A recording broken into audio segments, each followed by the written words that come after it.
Olá, meus queridos alunos do sétimo ano. Vamos dar continuidade, na verdade, terminar nosso quarto capítulo. Só lembrando a vocês que nós temos aí alguns recadinhos para dar, mas antes vamos fazer a leitura do slide, disciplina História, professor Daniel Gama, que é esse senhor aqui quem vos fala, e sétimo ano, que é a série dos senhores e senhoritas. O nosso assunto será continuação do assunto As Grandes Navegações, que nós iremos nos ater entre as páginas 41 e 43, certo?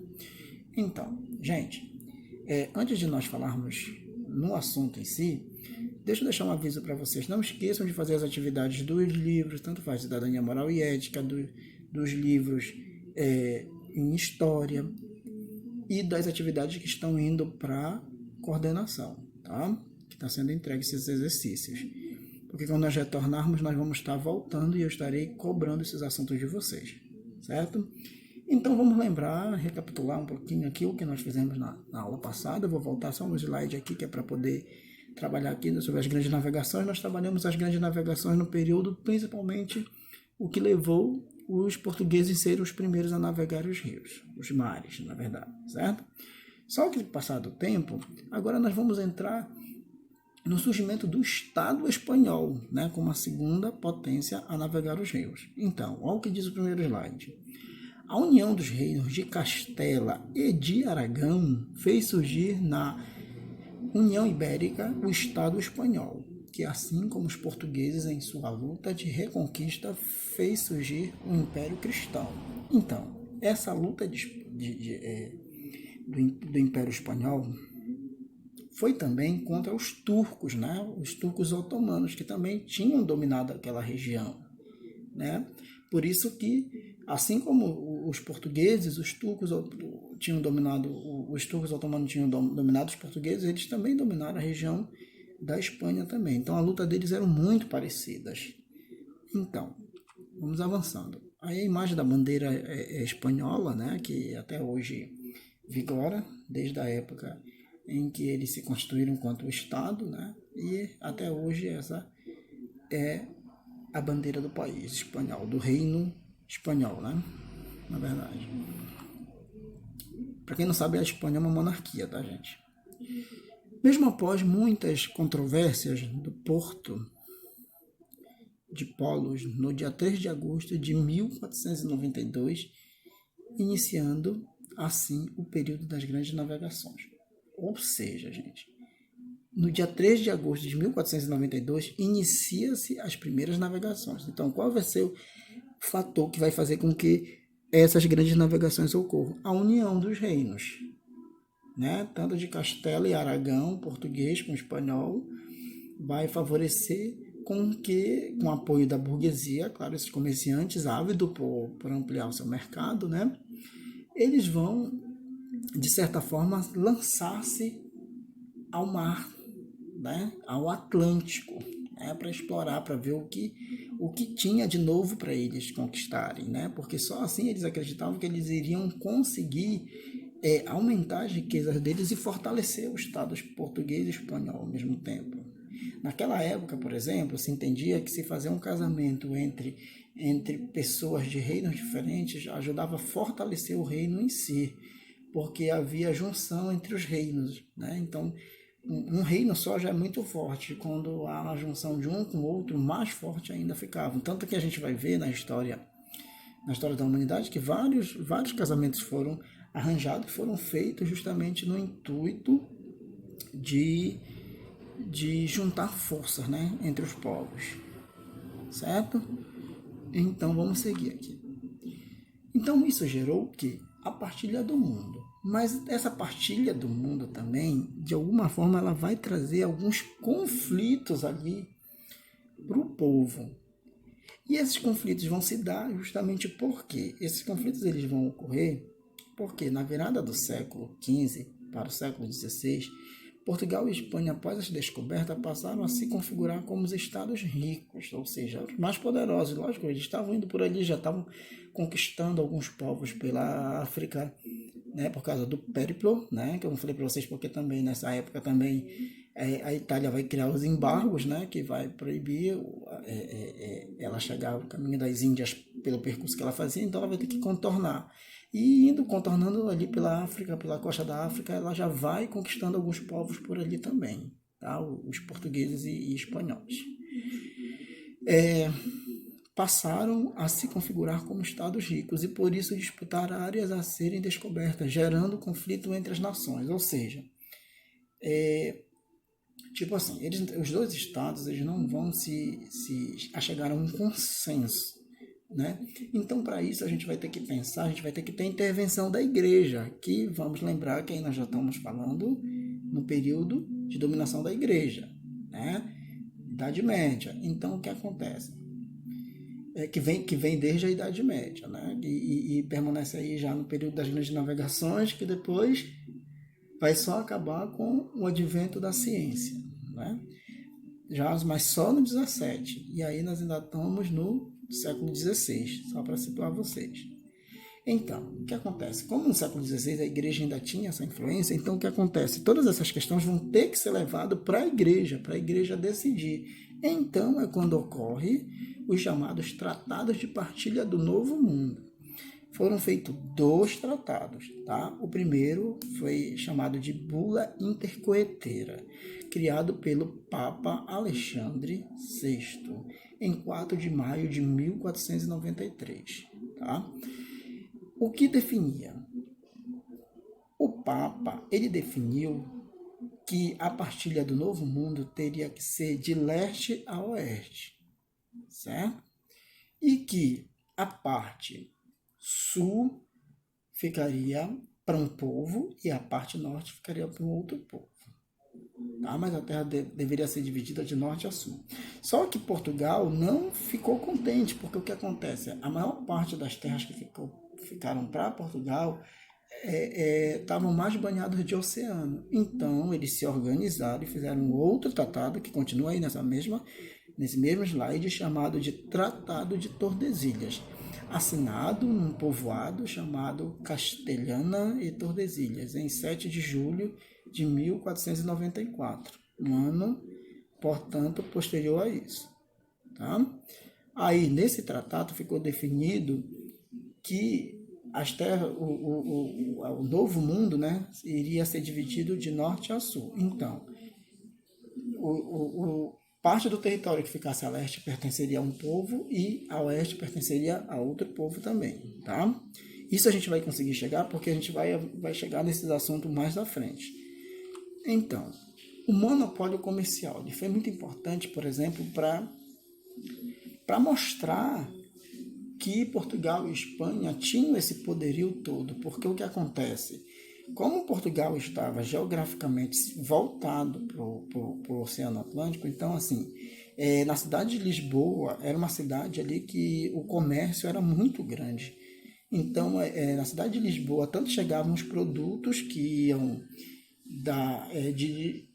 vinham das colônias para Lisboa, quanto os produtos que eram produzidos na própria metrópole para as colônias também. Então era uma cidade muito intensa, o movimento ali era muito intenso de viajantes. E isso foi um fator que, de certa forma, vai favorecer a Portugal e Espanha nesse destaque, né, de cidades mais desenvolvidas e a riqueza também, né? Porque o que acontece?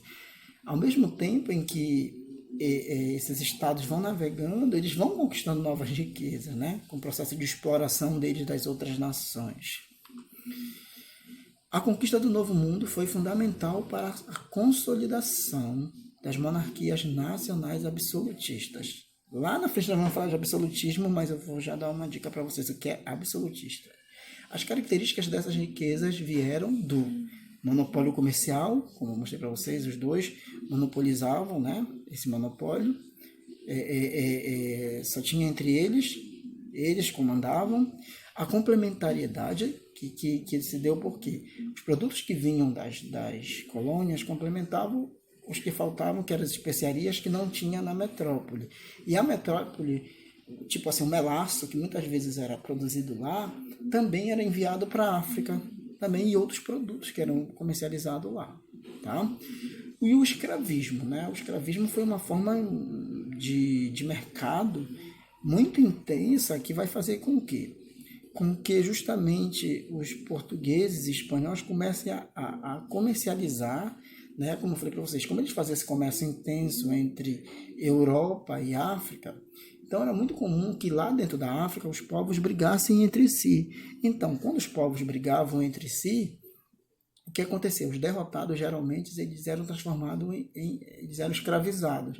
Então, quando eles eram escravizados, eles eram levados, né, vendidos, na verdade, para os mercadores, né, tanto faz português, espanhol ou outros que apareceram por lá. E aí eles eram levados para as colônias, tá, gente? As colônias é que nesse processo das grandes navegações é que vão surgir as colônias. Tanto que é no contexto das grandes navegações que o Brasil vai surgir para a história da humanidade. Tá? Então, como colônia de Portugal. Então, para poder gerar riqueza para a metrópole, então o que acontecia? Era necessário que tivesse os escravos aqui, né, trabalhando, produzindo a riqueza para o enriquecimento lá da metrópole. Certo? Tô sendo claro para vocês? Espero que sim.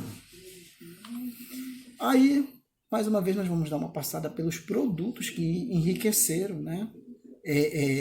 Tanto que era o objetivo deles, em cada colônia que eles faziam, tanto faz os portugueses quanto os espanhóis, eles tinham interesse nesses produtos. Então, eles procuravam muito, porque esses produtos serviam para justamente conservar os alimentos ou então dar um gosto melhor para os alimentos deles, como tudo era muito rústico, não havia geladeira, tinha que se ter técnicas, né? Como por exemplo, eu não sei se falei na aula passada para vocês, mas eu acho que eu falei da carne de sol, que a carne de sol ela é um processo, na verdade, de salgar a carne para fazer, como não tinha geladeira, a partir do momento que eles salgavam a carne não entrava no processo de putrificação, tá? Que é uma imagem de uma das especiarias, tá? Daí a canela, que eles é uma coisa muito procurada por eles, a canela, a noz moscada, o cravo, desculpa a primeira imagem lá, o gengibre, o açúcar, né? O açúcar foi uma fonte de riqueza imensa para essa época. O sal, a seda, porque, como eu falei para vocês, a seda já existia lá desde os franceses, os chineses, desculpa, já tinham criado a Rota da Seda, né? Que era um comércio intenso também deles. Mas aí os portugueses, a colônia, de alguma forma, lá, a metrópole produzia a seda, tanto que a seda era um produto muito caro. Na verdade, continua sendo muito caro.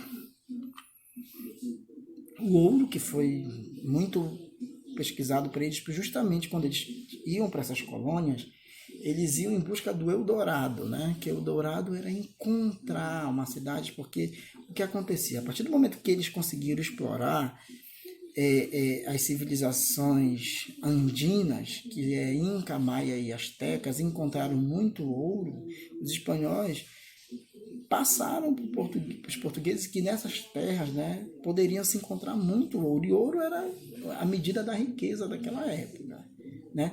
Não que hoje não continue sendo, né? O ouro continua sendo medição de riqueza até hoje, mas naquela época assim era o sonho de todo e qualquer navegador, justamente explorar os minérios, era o principal interesse. O Brasil só investiu no comércio das especiarias porque não encontrou o minério. O minério vai ser encontrado no Brasil já no século XVIII, 2 séculos depois de colonização, que vai começar a exploração do ouro, lá na região das Minas Gerais e na região central do Brasil, tá? Só para vocês lembrarem. As joias, né, que era muito comercializada para eles. E aí nós temos as consequências que as grandes navegações deixaram. Quais foram elas?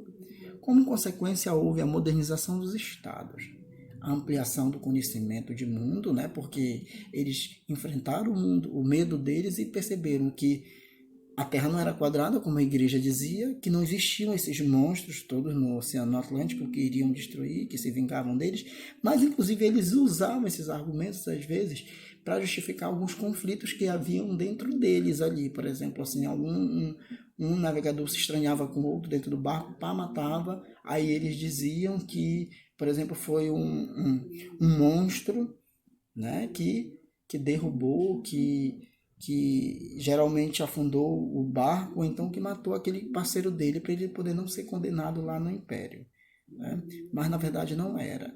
Tanto que data disso, nós vamos lembrar aqui que teve a criação da lenda das Amazonas, né? A crença de uma tribo de mulheres que eram guerreiras e que elas supostamente pegavam os homens, escravizavam e aí elas engravidavam dos homens. A partir do momento que elas engravidavam dos homens, elas esperavam essa criança nascer.